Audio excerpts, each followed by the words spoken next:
PodCastle, episode 735, for Tuesday the 17th of May 2022. The Artist's Colony, by Patrick Frayne, read by Eleanor R. Wood and rated PG-13, with content warnings for drowning, malnourishment and extreme peril.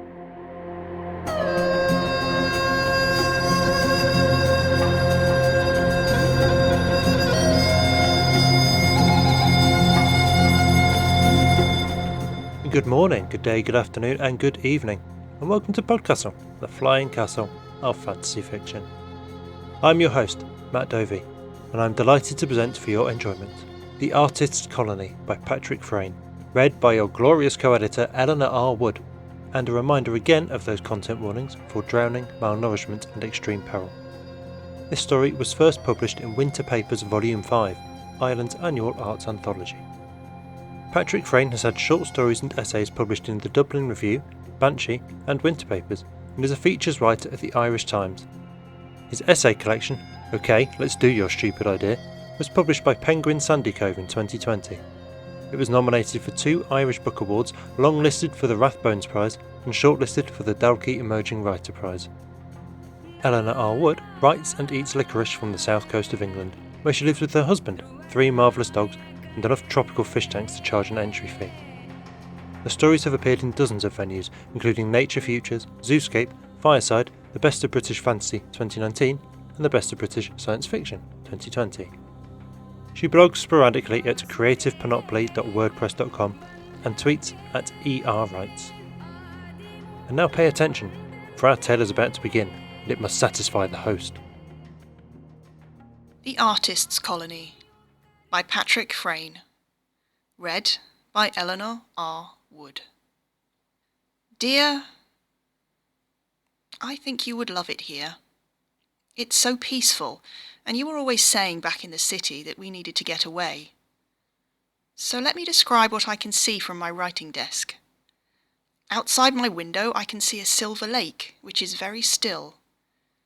Behind the lake there is a hill that is partly covered with coniferous trees. Above the hill there is a mottled grey sky. The trees on the hill look like they've been painted against that sky with vertical dashes of paint, and their reflections in the lake look like inverted impressionist renderings of the same scene. There is no sound, no engines, no construction, no destruction, no children, no birds. Before the lake there is a lawn with a forking path. The lawn is very green. At the fork in the path there is a bare leafless tree that makes me think of death. One of the forks leads off into the dark woods to the left. The other leads to a boathouse that was damaged in a recent storm. OK, today there's some noise. Today, over by the boathouse, Mr. Conway is trying to drown himself. He is striding into the water, trying to get out of his depth before the people can grab him. The people, as always, have emerged holding long poles with hooks on them, and they are right behind Mr. Conway. While he struggles terribly against the weight of the lake, they move swiftly and gracefully and seem completely unhindered by the water. He is trying to submerge his head before they can reach him, but the water is only up to his waist, and it just looks funny, to be honest with you. Poor Mr. Conway. It's hard not to laugh at him. The people are wonderful. Salt of the earth. They never speak. They clean our rooms and turn up with food and ensure that everything works like clockwork. It makes me think about life in books where aristocrats had servants. That's what the people are like. They're like our servants, and it makes me feel very posh and grand to find that my bed has been made or a fire has been set in my room. I am very productive here. Today already I have written 2 poems, and the people have already taken them away to be appreciated by the host. It's lovely. Oh, they have Mr. Conway now, and he's struggling and shouting. He'll be quiet soon. I'm going down to get a cup of coffee from the kitchen while things calm down. I'll resume this letter tonight. At dinner, Mr. Conway was completely silent. The people had dressed him up, and he looked quite fine in his dark suit with the yellow pocket square, if just a little diminished.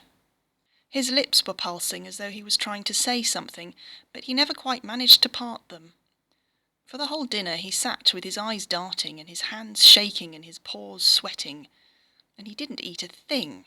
More fool him. The food here is wonderful compared to what we're used to. I felt quite annoyed with him, actually. If he didn't feel up to it, he really should have stayed in bed. But it was okay. Miss Chisholm, in particular, has enough talk for everyone. She's a prolific, if not very good, writer. She is an undeniably good talker. Today she started off by talking about arts funding in times of strife. "I really feel," she said, "that the arts should be seen as being as important to national well-being as healthcare or agriculture or the military." I wonder how the war is going," said Mr. Peterson vaguely. Mr. Peterson looks a bit like Lenin, with a pointy beard and round glasses. This is not an accident. Mr. Peterson is a fervent communist, and all of his paintings celebrate the indomitable spirit of the working man. The host appreciates these paintings a lot. "Don't mention the war," said Miss Chisholm, and I was glad she said that. Because when I thought about the war, I felt guilty and confused about being in such a wonderful place, while the rest of you are reckoning with starvation and disease and terror. Douglas Kelly, a writer of comic essays, changed the subject. He asked Miss Chisholm about the most recent head of the Arts Council, a man that many of the guests knew vaguely. Douglas Kelly has writer's block and has not produced anything for the host to appreciate in several days, so we all turned to look at him with embarrassment. But Miss Chisholm took the bait. She talked for a while about how this particular Arts Council director had no vision and was a bureaucratic stooge of that minister, you know the one, the fellow with the ears. She was really quite funny when she got going. She imitated his Midlands accent and his obsequious manner. But then she looked sad and added, "Of course, he's dead now." And everyone ended up looking down at their plates because a lot of the people we knew, when we thought about it, were dead now. So the host spoke. He rarely speaks and he rarely eats, and I sometimes forget that he's there. He looked pale and white and huge. His naked knees were crouched to his chest against the table, and he was rammed into the western end of the room with his neck bent so that his head didn't go through the roof. He has staring, interested eyes and a wide, slightly goofy smile and brown teeth and a voice that sounds like old pages fluttering. "Perhaps Mr. Dempsey would like to play something on the piano," he said. Well, he didn't say it in words exactly, but it's what we understood. Colin Dempsey took to the piano stool and performed, and the host appreciated him. It was terrible music, modernist atonal rubbish. Like a lot of young composers, Dempsey thinks music begins and ends with Stockhausen. But he is very attractive. He has dark eyes and dark hair, and wears V-neck jumpers and is a little sickly looking. He looks like he could take a fainting fit and fall into your arms at any moment. Yes, he's completely your type. Though he's probably not the right sort of man to have about in a war. And there I go, mentioning the war again. I'll resume this letter tomorrow. Today was very productive. I fulfilled my word count early and delivered the sheaves to the people so that the host could appreciate them. 3 poems, not bad at all. I rewarded myself with a walk in the woods around the estate. It's very beautiful here, but it can also be very confusing. Some paths come to an abrupt stop and some slowly become overgrown with briars until you find you can continue no further. When this happens, one of the people will step out of the darkness of the forest. These coniferous forests are very dark, and they will direct you back to the house. One day, out of stubbornness, I thought I would see what was on the other side of the wood, and vowed to just keep going in a straight line through the trees, paths or no paths. I walked, beating the undergrowth away with my hands until I was exhausted and dizzy and badly scratched and in desperate need of a drink of water. When I eventually emerged into the light, I saw the boathouse and the lake and the big house, yellow and quaint, on the hill. Now, to keep things simple, I stick to the paths I know. I have a little routine where I make myself a ham and egg sandwich in the kitchen, wrap it in cellophane, and then eat it sitting on a felled tree in a clearing that I like. I sit there listening for birds, even though there are no birds. Today, while sitting in this clearing, I met Douglas Kelly. He was running, which doesn't suit him. Not to be cruel, but he doesn't really have the build to be running. I'm no one to judge, we are very well fed here. He was wearing a heavy patterned jumper and dirt-flecked jeans. His brogues were caked in mud, and his face was red, except for the bits that were white and wet-looking. He was surprised to see me. He slowed down momentarily, and I thought he was going to say something. But all I heard was his rapid wheezing breath as he lurched by me into the trees. Moments later, I thought I saw something white and huge moving in the forest. At dinner, Miss Chisholm launched into a tirade about how social media was affecting the attention spans of young artists. Mr. Peterson countered that, on the contrary, social media was a wonderful way for artists to engage with diverse opinions. Colin Dempsey said he thought that on social media everything was like collage, and, even though I thought this was pretentious and ridiculous, I said that I agreed. I had decided to have sex with Colin Dempsey. Soon everyone was chipping in with their opinion of social media. You could see that even Mr. Conway would have liked to contribute if only he could find some way to open his lips. Douglas Kelly, it turns out, has returned home to the city, but I'm pretty sure he would have strong views on this subject too. It was kind of funny, really. None of us had seen a computer or phone in a long time. Nonetheless, the host was very appreciative of our discussion, and at one point his eyes widened and he clapped his massive hand things. Today I met a man in the woods. He wasn't an artist, he was just a man. I was sitting in the clearing eating my sandwich and listening to no birds, when I heard the sound of someone beating their way through the undergrowth and emerging into my clearing. He was a filthy, rotting man, with a long beard and wild, untamed hair and stubs for teeth. I could see all the bones in his chest, and his arms and legs were covered in cuts and scratches. He was so dirty and burned I couldn't be sure which bits were dirt and which bits were skin. His clothes were just rags, like they hadn't been really clothes for a very long time, and he was holding a club that he had cut from a tree. I was frightened, but he looked absolutely terrified. Then he saw the sandwich in my hand, and his eyes widened, and he knocked me off my perch with the belt of his club. I lay on my back, my nose broken and bleeding. I was looking up at the grey-blue sky, thinking I was dying, when he spoke. "Where did you get this?" His voice sounded like a cough. I sat up so that I could look at him. My face hurt. I felt dizzy. The man was standing next to me, staring down at what was left of the sandwich with something like wonder. "Where did you get this?" "From the kitchen," I said. "The kitchen," he repeated. "I can get you more," I said. He looked around the clearing and then he looked at me. He looked like he was about to cry, and he spoke like he wasn't used to speaking. "Who are you?" he said. "I'm a poet. I'm staying in the house." "I'm sorry," he said. "It's been a long time since I met anyone. I think I'm having problems understanding." "Were you in the war?" I said gently. This confused him. "The war?" he said. "There's no war." And then he seemed to remember something. He went into himself for a moment. "There was a war when I was a child," he said. "Do you mean that war?" His mood seemed to go into flux again. His eyes roamed around the clearing, and when they came back to rest on me, he was angry and shouting. "Why are you asking me about a war? Where did you get that food?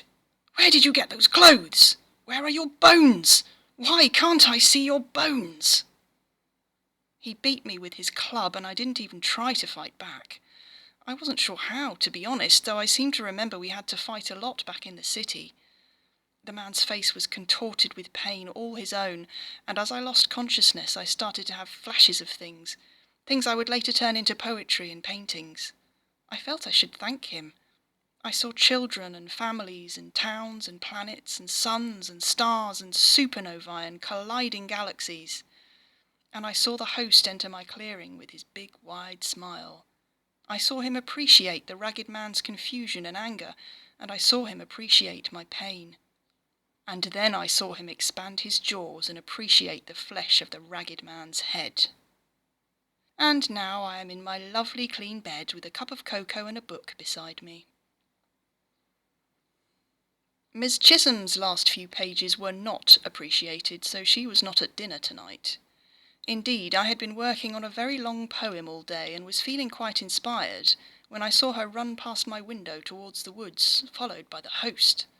It knocked me off my stride a bit. The absence of Miss Chisholm made for a quieter meal than usual. Mr. Conway, despite his shaking and lip-locked condition, has been, in contrast, very productive. He has written a novel's worth of material in the past week alone, pages and pages of stuff. Although I had a peek before the people took it for appreciation, and really it's quite manic. I'm not sure it's very good at all. I guess that's the way it goes. There are 14 places around this table, so there must have been 14 of us at the start. Now there's just me and mad old Mr. Conway and nice old Mr. Peterson and beautiful, talentless Colin Dempsey. And the host, of course, who smiled fondly at us throughout, appreciating the silence. Mr. Conway drowned today. He ran for the lake and waded in, gazing nervously over his shoulder the whole time. The people emerged from the house and the woods, but this time they didn't try to stop him at all. They just stared. He ran further in than he ever got before, and he started to struggle. The people still did nothing. He waded further and started to sink. He came up a few times. The last time he came up, he looked at the people with something in his eyes like betrayal. He's out there now, floating face down in the lake. He'll be gone tomorrow, I'm sure of it. At dinner, the host suggested that we all tell stories to entertain ourselves. Mr. Peterson told a story about some cruel invaders. In his story, all of the real people were forced to hide beneath a mountain where they prepared for one last great battle. "Has the battle happened, or is it yet to come?" asked Colin Dempsey. "I can't remember," said Mr. Peterson, and he looked distressed, and the host's smile curled upwards at the edges so much I thought it might reach into his ears. "What if it's futile?" I asked. "It doesn't matter," said Mr. Peterson. "Sometimes it's about the principle of a thing." Colin Dempsey snorted at this, and Mr. Peterson looked hurt. I glared at Colin Dempsey. The host said it was my turn. "Don't laugh, but I told them about a little girl and her sister living in the ruins of a burning city, hoarding all the books they could find. I told the story of us surviving on old tins of food and whatever vermin we could catch. And I told the story of the day we found the dog." "Why is the city in this story continuously burning?" asked Colin Dempsey when I had finished. "It just is," I said, because I didn't know the answer. "What happens to the little girls in the story?" asked Colin Dempsey. "Nothing," I lied. "They're in the city still." "There's not much narrative tension there," said Colin Dempsey. "Is the payoff just that they get to eat a dog?" "Yes," I said. "I like it," said Mr. Peterson, and he smiled at me. "It's sort of literary realism." The host certainly seemed to appreciate it. He rolled his big black eyes around in his head, and his grinning teeth chattered gleefully. When it was Colin Dempsey's turn, he said that he had no stories to tell. He said that, as a composer, storytelling was outside of his discipline, and I saw the host lose his smile. I knew then that Colin Dempsey would be gone tomorrow, and that if I were to sleep with him I should do so that night. So I did. The sex was okay. It reminded me a little of his music. Mr. Conway's body was not gone in the morning. In fact, there was a second body floating nearby. This was not the only surprise. There was also no fire in my fireplace when I woke, and when I went downstairs nobody had cleared the previous night's dishes from the dining table. Mr. Peterson was standing in the dining room looking out at the grounds. "I think everything is about to change," he said. He sounded resolute, like he had experienced such things before in his life. He had once been at another colony run by the host. I joined him at the window and looked out towards the woods. The trees had things adorning them, which when I focused my eyes more clearly I could see were the people, all hung by the neck, all very still and very dead. The host was wandering around the grounds, his huge white body dwarfing everything he passed. He was randomly lashing out at things, knocking trees, smashing the boathouse with his big arms, uprooting the skeleton tree at the forking paths, and chewing on it briefly before throwing it in the lake. "I think he's going to leave," said Mr. Peterson. "Where would he go?" I asked. "There are lots of places," said Mr. Peterson, which surprised me. The host disappeared out of sight, and we could hear a chaotic smashing sound as he started to dismantle the house. I was terrified, and Mr. Peterson was too. We held hands as we waited for the host to reach the room. Bits of brick and dust and glass flew by the windows on either side of us. Plaster fell from the wall. The ceiling started to cave in. Then the host kicked in a wall and stood in front of us. I suddenly had a clear picture of my life. I saw my childhood in the ruins where the host had come to me, drawn by my desire to create another world. I saw you, but only the shape of you. I can't remember your face. I tried to picture you then, and I wondered if you were still out there. The host knocked each wall in turn.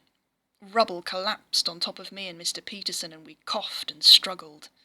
The host stood over us, his huge, goofy smile pouring appreciation on us. He picked up Mr. Peterson, and I realised that I liked this kind old man, and I did not want anything bad to happen to him. So I kicked and hit the host, but that just caused me, not him, to scream with pain. The host lifted Mr. Peterson above his head and threw him over the lake and the far-flung hill. Then he picked me up. He did so gently, but even gently his touch hurt like knives.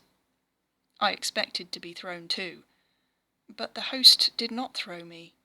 Instead he started to walk, and then he started to run, and then he started to leap, keeping me clutched under his arm like a handbag. He bounded across the grounds, across the lake, over the hill and into the world. As we moved, the green grass and trees gave way to scorched earth and burned-out stumps.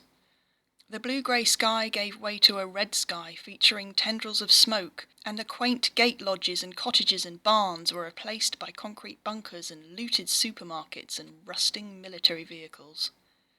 The host ran for miles, and I felt nauseous and thought that he would never stop.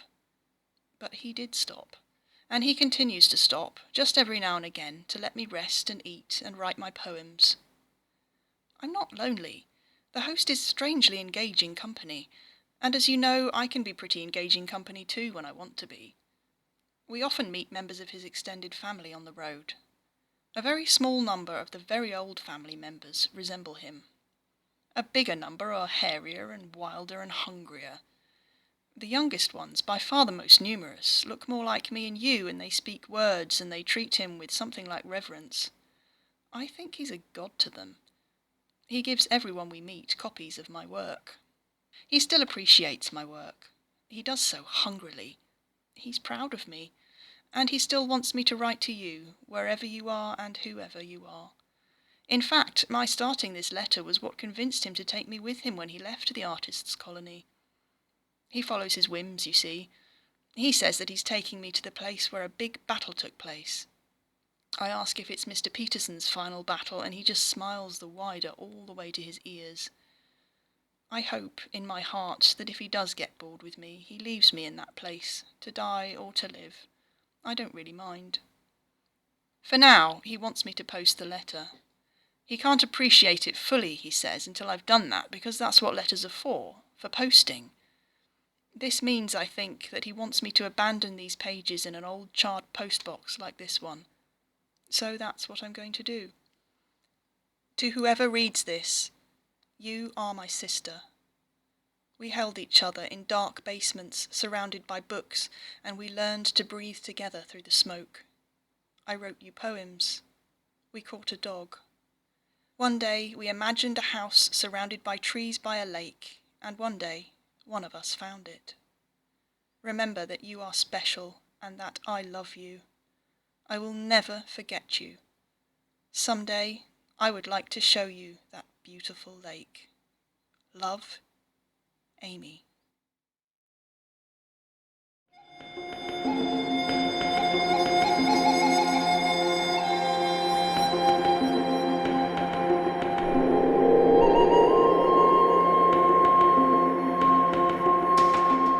And welcome back.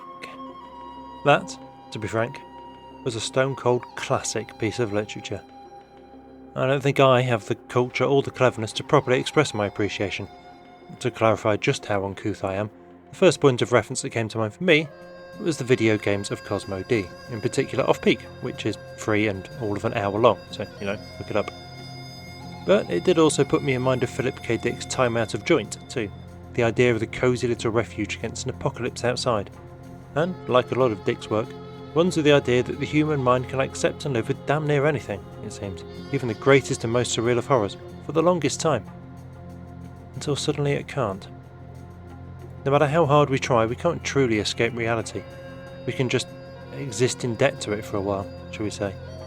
But eventually that debt comes due. Feels like a lot of our global political leadership is in that stage right now, doesn't it? Working to entertain the host of capitalism and ignoring the climate crisis outside their carefully curated colony. I wish I could end these musings with some kind of answer for you, some note of optimism or call to action, but sometimes, I fear, the horrors are too grand to comprehend, and the mind can only retreat into surrealism. Which might be, perhaps, why I love this story so very, very much. That was our show for this week.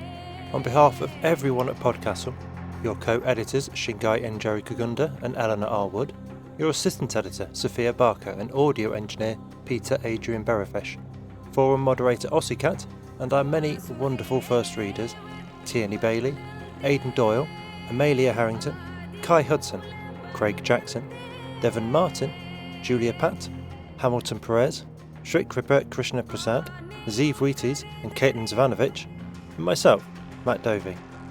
Thank you for letting us share another story with you. The legal bit. PodCastle is part of Escape Artists Incorporated, and this episode is distributed under the Creative Commons Attribution Non-Commercial No Derivatives 4.0 International License. That means you can share it, and please do, but you cannot sell it and you cannot change it. If you want specifics, check creativecommons.org. Our music is by Shiva in Exile. Everything we do on PodCastle is 100% donor funded, and if you'd like to support what we and the rest of Escape Artists do, please join us on our Patreon at patreon.com/EAPodcasts. Prefer another method? There's details for supporting us via Twitch, Amazon Prime, Ko-fi and PayPal on escapeartist.net. We'll be back next Tuesday with another fantastic tale.